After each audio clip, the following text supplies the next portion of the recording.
Hello, this is TJR from Music Worth Buying, and welcome to Classic Album Replay. I'm going to take a look at Elton John's very first and often overlooked album, Empty Sky. Now, when people ask me about Elton John, I always say that everything he recorded in the 70s is essential, and that there were no bad albums during that time period. And a long time ago, I used to add the phrase, starting with his very first album. Now, this is because, like a lot of people in the United States, we grew up thinking that the self-titled Elton John album, the one that had the single Your Song on it, was his first album. Actually, it was his second. And we Yanks can be forgiven for this because Empty Sky, his actual first album, didn't get released in the US until 1975 when Elton's fame was already well established. Now, add to the fact that the US DJs would mistakenly refer to his second album, Elton John, as being his first album, and that Empty Sky was also released in the US with very little fanfare and a completely different cover from the original, one that did not feature his face on the cover, and the fact that it was oftentimes absent from the record bins. Well, it was no wonder that US fans mistook his second album for his first. But even with this mistake, I was correct when I said everything he released in the 70s. Because Empty Sky began recording in 1968 and was released in 1969. It was recorded at a time when record labels actually offered artist development, giving artists a place to grow and develop and not expecting immediate success on their very first or second album even. Now, listening to this record now, we have the advantage of hindsight. We know that Elton John and Bernie Taupin are going to write some of the greatest songs in pop music history. And listening in hindsight is the proper way to listen to this album. Because if this had been Elton John's only album, we would not be talking about it today. Now, this is not to say that there aren't any good moments, because there are, and even a few good songs too. But mostly, there are hints of things to come.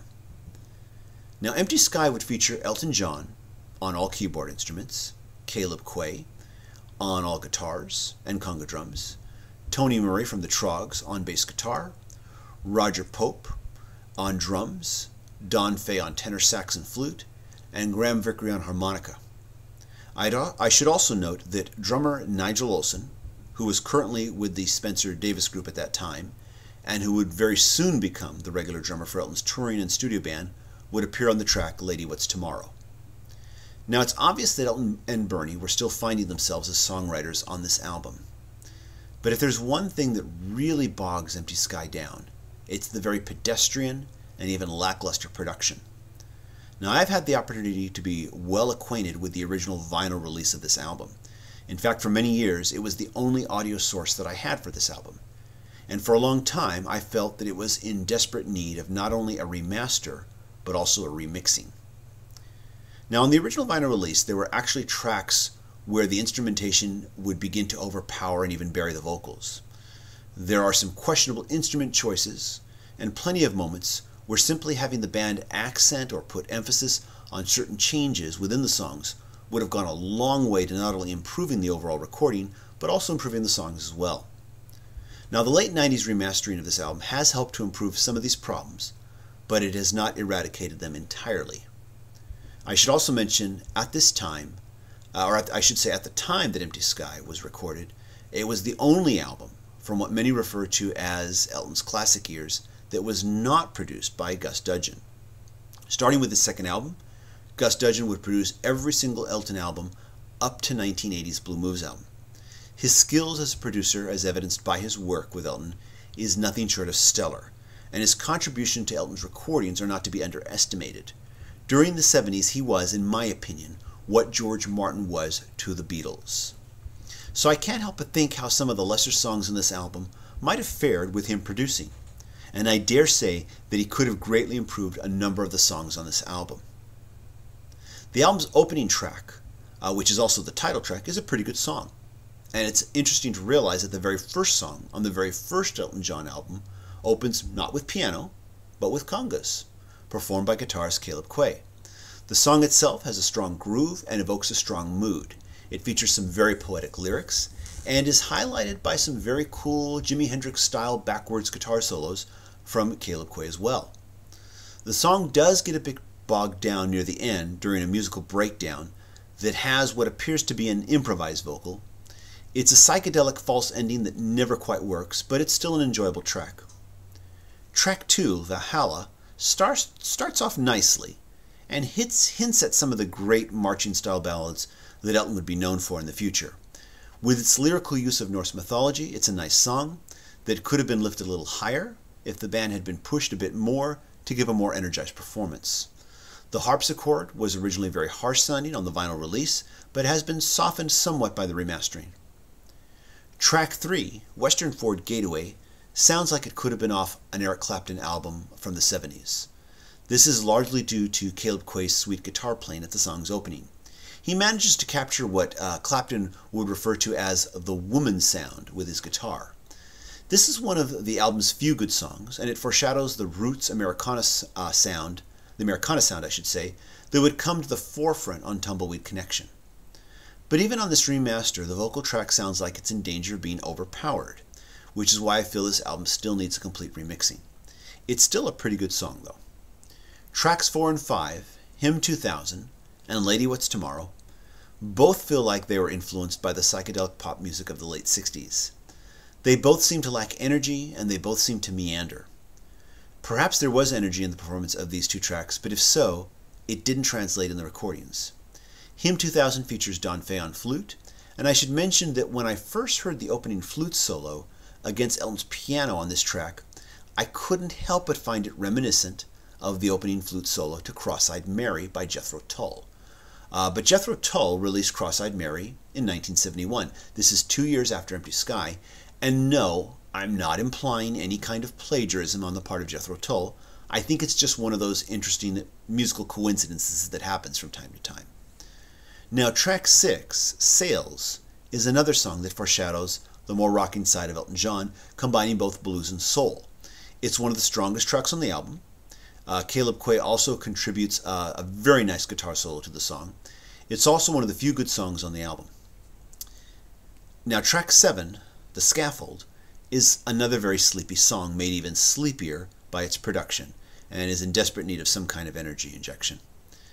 On his 1976 live album, Here and There, Elton John states that Skyline Pigeon, which is track 8 on this album, Empty Sky, is one of the first songs that he and Bernie Taupin became excited about after finishing it. It's a good song, and you need to look no further than his live performance of that same song from Here and There to see that this version has been done a disservice on the original recording. On Empty Sky, the harpsichord is the primary instrument, and it's clearly a mistake, especially when you compare it to the Here and There version, which has only Elton on the piano for accompaniment. It also doesn't help that the harpsichord, once again, at least on the original vinyl release, was harsh sounding, and this has been, once again, for the most part, fixed on the CD remastering of this album. But even with the benefit of the remastering, the vocal gets, once again, dangerously close to being overpowered by the instrumentation. Fans might also want to go check out the amazing Gus Dudgeon produced version of this song that is available as a bonus track on the remastering of Don't Shoot Me, I'm Only the Piano Player. Now, the album's last track, Gulliver / It's Hey Jude / Reprise, is actually two songs strung together with an audio montage at the end. Both of these two halves of a song feel like they have potential but need more development. The Gulliver half feels like, with a little more work, it could have been a good track for Hunky Chateau. The Hey Jude half is interesting because it's a jazz instrumental piece, and not a jazz-influenced piece of pop, but an authentic jazz instrumental piece. I can't think of any other Elton recording that I have heard where he has done a jazz instrumental like this. But this portion of the song also feels incomplete as it fades into the reprise section, which is an audio montage of all the songs that we have heard previously on the album. I'm not sure what the reasoning for this montage was. Maybe they thought they were being experimental, but it really feels more like we're listening to an audio commercial for the album rather than any kind of artistic statement.